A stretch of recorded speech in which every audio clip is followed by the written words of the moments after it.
Hey y'all, Pennyhead here, and I wanted to talk to you about something that I think you might find useful in your relationships, in your marriage and your other relationships.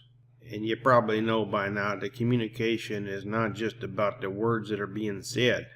It's how they're being said and why they're being said, and your posture and your body language and all that while you're saying it. Say, for example, your wife says, "Is it hot in here?" Now, most of the time, she is not looking for a yes or no answer on this.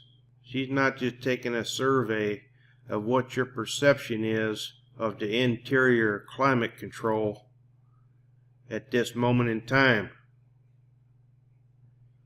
So you got to look behind what's being said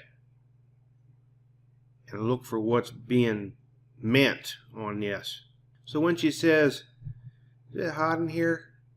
what is she really saying? Does she really care if I'm hot too? Or does that solve the fact that she's hot? If she says it's hot in here and I say no and I'm not, is she just going to say, "Oh, okay then, I'm not hot anymore because it's not hot in here"? No, that ain't how it works.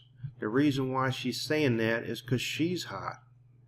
And rather than saying, "Hey, would you reach over there and turn that fan on? Point it on me, please." Something in us has a desire to cause people to figure out what we want and have a desire in us to take action to make them more comfortable, solve a problem for them. I don't even think we do it on purpose. And this might be primarily a thing with women, but guys, don't think you don't do this. So when she says, "Is it hot in here?" she's really saying, whether it's hot in here or not, I'm hot. Is there anything you can do for me on that, or am I on my own on this one? So, guys, if you hear that, just jump right to that. Ask yourself this, and this will help everybody, guys and gals, on this. If the question seems a little odd, like on its own, why is she gathering this type of information on whether or not it's hot in here or whether or not I'm hot?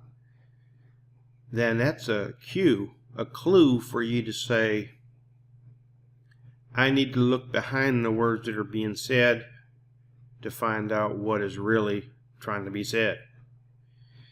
So when she said that, what she meant was, are you willing to do anything to make me more comfortable right now? Now, like I said, guys, don't think that you're immune to this. Guys, usually more logical approach to things, less emotional, more direct in their communication, but not always. And here's a good one, a common one that guys will do. So the guy might say, "Did you eat?" or "You getting hungry?" to his wife or girlfriend. And what does he mean? He means he's getting hungry, and are you going to do anything about it? I don't see any activity in the kitchen over here. I don't see the pizza delivery guy knocking at the door. Any of that. But I'm getting hungry. I mean, do you care about this? That's what he means when he says, "Did you eat?" or "Are you getting hungry?"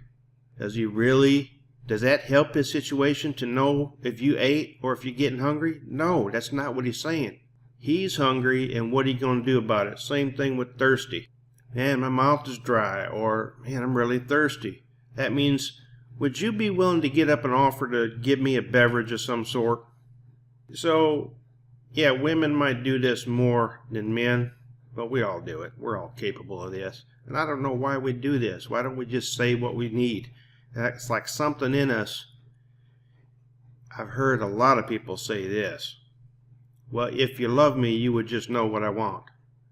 That ain't even fair. That makes no sense whatsoever. We got to be taught what the other person needs to make them happy, and it serves them in a way that makes them feel loved and appreciated. You don't automatically, all this stuff doesn't automatically drop into your head just because you start to have feelings for someone. It's totally unfair and makes no sense at all, but there's a lot of people, perhaps even the majority, thinks that that's how it goes. I shouldn't have to ask you. I shouldn't have to tell you what I need. I shouldn't have to. You should just know all this automatically. You say you love me, you should just know. At all times, at any minute, what I need and expect from you. Very unreasonable if you break it down, but there's a lot of people that think like this. Here's one more and then I'll leave it alone. Guy says, well, I'm heading to bed. You got to be getting tired too, huh? I ain't gonna explain this one. I think you get the picture on this. The point is this. We're just not gonna communicate directly 100% of the time. And it's a matter, and you can get a little silly with this too. You can start reading more things into what's being said and meant than really there is. So you can go the other way with it too. But just spend some effort on trying to figure out when you should look behind what's being said and when you should just take it at face value and when you should just say, you know, I'm going to let that one go because I think they're frustrated right now and I'm just going to pretend they didn't even say it.